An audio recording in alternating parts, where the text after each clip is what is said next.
যেসব বুদ্ধিজীবী হারিয়েছি, এই জায়গা থেকে আজকে আপনাদের এই জাতীয় নাগরিক কমিটির মানে পক্ষ থেকে আপনাদের দৃঢ় প্রত্যাশা আসলে কি?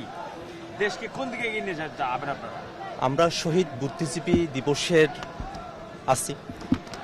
আপনারা জেনে থাকবেন যে ৭১-এ আমাদের বাংলাদেশের পক্ষে যারা কথা বলতে পারতেন, বাংলাদেশকে গড়তে পারতেন, তেমন পেশাজীবী, আইনজীবী, ডক্টর, শিক্ষক, বুদ্ধিজীবীদেরকে এই সময়টাতে হত্যা করা হয়েছিল পরিকল্পিতভাবে।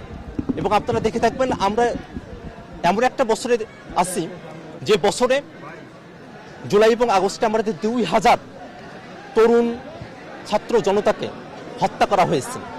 এই হত্যা করার পিছনে একটাই মোটিভ ছিল, তা হচ্ছে যাতে বৈষম্য বিরোধী যে স্লোগান, সমতার যে স্লোগান, বাংলাদেশকে সামনের দিকে এগিয়ে নিয়ে যাবার যে স্পিরিট, সেটাকে যেন দমিয়ে রাখা যায়।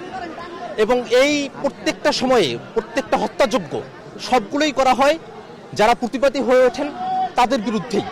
তো সেই জায়গা থেকে 14ই ডিসেম্বর আমাদের কাছে আরও বেশি গুরুত্ব বহন করে। আমরা মনে করি আমাদের একটা দীর্ঘ লড়াই আছে। বাংলাদেশের বুদ্ধিজীবী অঙ্গনে অনেকেই আছেন যারা গোটা 15টা বছর ধরে এই ফ্যাসিবাদী শাসনামলকে তারা বৈধতা দিয়ে গেছেন। আমরা আজকের বুদ্ধিজীবী দিবসে তাদেরকে আমরা ঘৃণা ভরে প্রত্যাখ্যান করি। আমরা মনে করি বাংলাদেশের যে লড়াই, বাংলাদেশের ইতিহাসকে যে আওয়ামীকরণ করা হয়েছে, তার থেকে মুক্ত করবার যে একটা বুদ্ধিদীপ্ত লড়াই আছে, সে লড়াইয়ে তরুণরা অলরেডি নিপতিত হয়েছে। আমরা স্লোগান তুলেছি, মুজিববাদ মুর্দাবাদ, ইনকিলাব জিন্দাবাদ। আমাদের তরুণদের মধ্যে মুক্তিযুদ্ধকে আওয়ামীকরণের জায়গা থেকে বের করে নিয়ে এসে এটা যে একটা গণযুদ্ধ ছিল, সেই গণযুদ্ধ করবার লড়াইটা জারি আছে। আমরা মনে করি জুলাই এবং আগস্টের যে শহীদেরা আছেন, তারা যতদিন পর্যন্ত আমাদের হৃদয়ে, আমাদের মানসপটে থাকবেন, ততদিন পর্যন্ত আমাদের এই একতাবদ্ধতাকে কেউ প্রশ্নবিদ্ধ করতে পারবে না। এবং যে ষড়যন্ত্রই করা হোক না কেন, সেই ষড়যন্ত্রকে বাংলাদেশের ছাত্র জনতারা প্রতিহত করবে।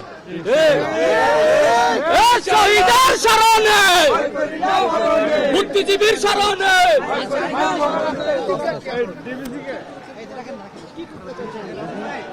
আমরা বুদ্ধিজীবী হত্যা দিবসে আমরা প্রতিজ্ঞা করি যে বাংলাদেশের সামনের দিনে যারা জীবিত থাকবেন তারা যেন এই যে শহীদ বুদ্ধিজীবী যারা আছেন, যাদের কথাটাকে বন্ধ করে দেওয়া, তাদের অ্যাক্টিভিটিকে চিরতরে বন্ধ করে দেওয়ার যে পায়তারা, এমনটা যেন কেউ করতে না পারে। বাংলাদেশে যেন ভবিষ্যতে কখনোই কোনো জুলুম নিপীড়ন না আসে, কখনোই যেন পাকিস্তানি শাসনের মতো বদ্ধ শাসন না আসে, ফেসিবাদী শাসনের মতো বদ্ধ সময়টা না আসে। এটাই আমাদের প্রতিজ্ঞা।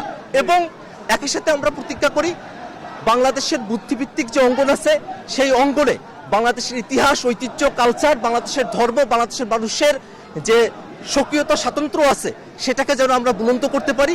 সেই ব্যাপারে যেন আমাদের কাজ থাকে, সেটাই আমাদের প্রতিজ্ঞা।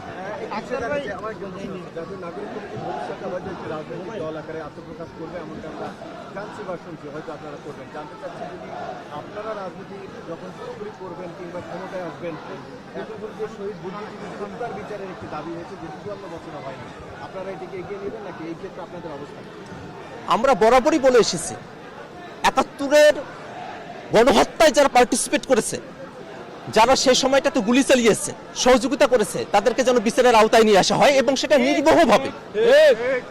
আওয়ামী লীগ তার শাসনামলে একটা পাতানো বিচার ব্যবস্থা তৈরি করেছিল। সে পাতানো বিচার ব্যবস্থার অনেকগুলো লুফলস আপনারা খেয়াল করেছেন। আমরা চাই কোনো লুফলস না থাকুক, সঠিকভাবে ৭১-এ বুদ্ধিজীবীদেরকে যারা হত্যা করেছে তাদের বিচারটা করা হোক। আমরা এটা ইতিহাসের পুঙ্খানুপুঙ্খ তথ্য নিয়ে সঠিক তথ্যের ভিত্তিতে বিচারটা করা হোক। আওয়ামী লীগের পাতানো বিচার ব্যবস্থার মতো কোনো বিচার না হোক।